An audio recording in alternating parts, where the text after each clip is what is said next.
Hello there and welcome to my guide for painting Sandman and Spider-Woman for Marvel Zombies. As you can see, the first thing I've done is sprayed them with some matte white spray from Colourforge. Next I'll use some Blood Angel's red contrast paint to start putting in the red areas on Spider-Woman.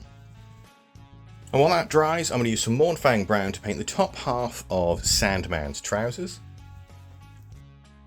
I'm then going to use XV88 for all the areas that will eventually be sandy. Then I'll start painting his shirt. Half the shirt will be Sarabite green. And for the other half, I'm going to use Warpstone Glow. Now, this will take a couple of coats to get a nice smooth finish. I'll then give his shirt a wash with some Corellia green shade. Then I'm going to move back to Spider-Woman while that dries, and I'm going to use some Evil Sun Scarlet just to tidy up all the red. Make sure you avoid any of the recesses to keep the shading. Then it'll be a 50-50 mix of Evil Sun Scarlet and Wild Rider Red for the first set of highlights, followed by Wild Rider Red for the second. For the yellow sections, which are her boots, her gloves, the middle section on her waist, I'm going to use a Yandin Yellow contrast paint. While that dries, I'm going to go back to Sandman. I'm going to relayer the Warpstone Glow just to brighten things up a little bit. And this will be followed by a 50-50 mix of Warpstone Glow and Matte White. I'll then do the same for the Sarabite Green, so we'll relayer that, avoiding all the recesses. Followed by a 50-50 mix of Sarabite Green and Matte White for the highlights. Then I'm going to give his trousers and all the sandy areas a wash with some Army Painter Soft Tone. And while that dries, I'll go back to Spider-Woman. I'm going to use Flash Gets Yellow to start highlighting the yellow sections, followed by a 50-50 mix of Flash Gets Yellow and Matte White for the second. With this next section, you want to be a little careful, make sure you don't go over any of the work you've just done, but I'm going to use some Abaddon Black to paint in all the black lines on her suit. I'll also use it to paint her hair as well. I'm then going to run some Carroburg Crimson along the black lines just to get a better shading in those sections. And then I'll wash her hair with some Nuln Oil. While that dries, I'll move back to Sandman and I'll continue with his trousers. What I'm going to do is I'm going to relayer the Mornfang Brown, avoiding all of the recesses. And this will be followed by a 50-50 highlight of Mornfang Brown and Scrag Brown.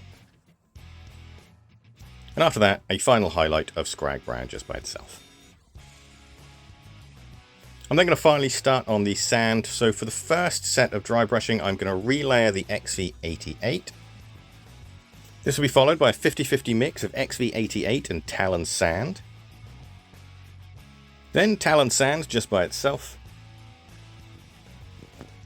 Followed by a 50-50 mix of Talon Sand and Wraithbone.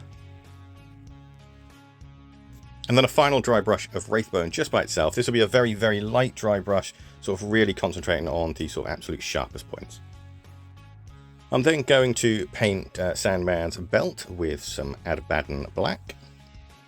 And then I'll highlight all the black areas with some Corvus Black. However, for Spider-Woman's hair, we're going to dry brush it on. And this will be followed by a 50-50 mix of Corvus Black and Eshin Grey. I'm going to use some Grey Seer to paint her web wings, followed by a 50-50 mix of Grey Seer and Matte White for the first highlight, and then plain old Matte White just by itself for the second. Now I'm going to work on the skin, and for Sandman I'm going to use some Bugman's Glow, while Spider-Woman gets a coat of Cadian Flesh Tone. I'll then wash both of them with some Reichland Flesh Shade. While that dries, I'm going to paint the buckle on Sandman's belt with some Iron Hands Steel, and the girders sticking out of Spider-Woman's base with some Iron Warriors. I'll then wash both of these areas with some Nuln Oil.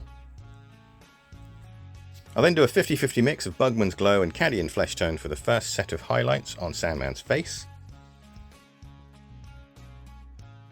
But before I go any further, I want to do his eyes, so for that I'm going to use some Abaddon Black, followed by Matte White, and then back to Abaddon Black for the pupil. Next, I'll use some Cadian Flesh Tone for the second set of highlights on Sandman's face.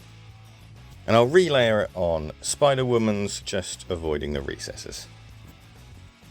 The next highlight will be a 50-50 mix of Cadian Flesh Tone and Kislev Flesh. And I'm also going to paint Sandman's teeth in with some matte white.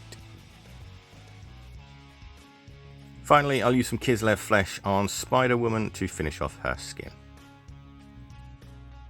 Then I'll use some Corn Red to give her some lipstick. Going back to Sandman, I'm going to paint his hair with some Mornfang Brown, which I'll then wash with some Agrax Earthshade. The concrete on Spider-Woman's base will get painted with some Dawnstone, which I'll then dry brush with some Grey Seer. I'll paint the rims of the bases with Abaddon Black. And then finally wash Spider-Woman's base with some watered down Agrax Earthshade.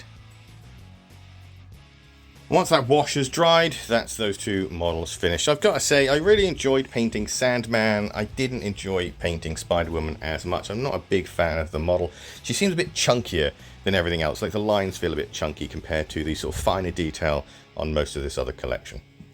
They also didn't take too long to paint either, only rocking in around about 3.5 hours for the pair.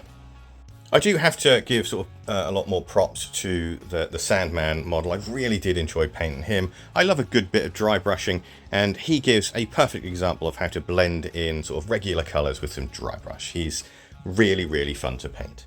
If you followed this guide and you found it useful, thank you so much for watching. I'm glad I could help. If you want to see more, subscribe to the channel, and well, that's it for now, and I will catch you next time. Goodbye for now.